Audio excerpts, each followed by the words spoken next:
தினம் ஒரு ஜெபம் என்கிற ஜெப வேலைக்கு நேராக இயேசு கிறிஸ்துவின் நாமத்தினாலே உங்களை வாழ்த்தி வரவேற்கிறேன்.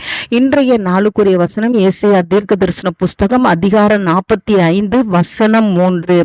உன்னை பெயர் சொல்லி அழைக்கிற இஸ்ரவேலின் தேவனாகிய கர்த்தர் நானே.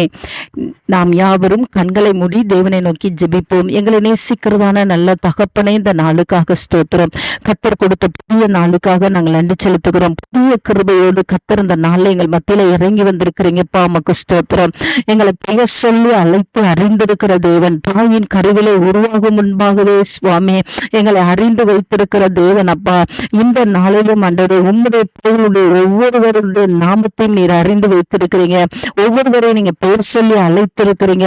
எப்படி சகைவே இறங்கி வா என்று சொல்லி ஆண்டவரை நீங்க பெயர் சொல்லி அழைத்தீங்களோ அப்படியா ஆண்டவரை இன்றைக்கு ஆண்டவரை உங்களுடைய பிள்ளைகளுடைய குடும்பங்களுக்குள்ளே ஆண்டவரை ரட்சிப்பை கொடுக்கும்படியா ஆண்டவரை உமக்கு ஸ்தோத்திரம். குடும்பத்துக்குள்ளே ரட்சிப்பின் கம்பீர சத்தம் உண்டாகும்படியாய் ஒவ்வொருவரையும் கர்த்தர் இந்த நாளில் நீர் பெயர் சொல்லி அழைக்கும்படியா நான் ஜெபிக்கிறேன் அப்பா.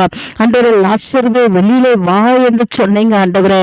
அப்படியாய் ஆண்டவரே இன்றைக்கு ஆண்டவரே அப்பா கட்டுகளோடும் ஆண்டவரே மறைத்து போன சூழ்நிலையில இருக்கிற காரியங்கள் ஆண்டவரே உயிர் பெறத்தக்கதாய் ஆண்டவரே கர்த்தர் இன்றைக்கு ஒவ்வொருடைய குடும்பத்துக்குள்ளேயும் ஆண்டவரே ஆவியானவர் உள்ளாவே ஆண்டவரே நீர் பெயர் சொல்லி அழைத்து ஆண்டவரே ஒவ்வொருடைய கட்டுகளும் கர்த்தர் அவிழ்த்திருந்தபடியாய் ஜெபிக்கிறேன் சுவாமி.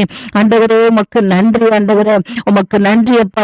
எத்தனை பேரை நீங்க பேர் சொல்லி அழைத்திருக்கிறீங்க ஆண்டவரே. ஒவ்வொருடைய நாமங்களையும் ஆண்டவரே உடைய உள்ளம் கையில நீங்க பொறித்து வைத்திருக்கிறீங்க ஆண்டவரே. இன்றைக்கு உடைய பிள்ளைகள் கலங்காதபடிக்கு அழைத்து அறிந்திருக்கிற தேவனை அண்டிக் கொள்ளுகிற கிருபையை தாங்க ஆண்டவரே அப்பா. உமக்கு ஸ்தோத்திரம், உமக்கு ஸ்தோத்திரம். உடைய பிள்ளைகளுக்காக ஆண்டவரே அப்பா நீங்க வெண்கல கதவுகளை உடைப்பீங்க, இரும்பு தாழ்பாக்களை முறிப்பீங்க ஆண்டவரே. உடைய பிள்ளைகளுக்கு ஆசீர்வாதத்தை அருளுவீங்க, நன்மையை அருளுவீங்க, சுகத்தை அருளுவீங்கப்பா. அதற்காக நன்றி செலுத்துகிறோம்.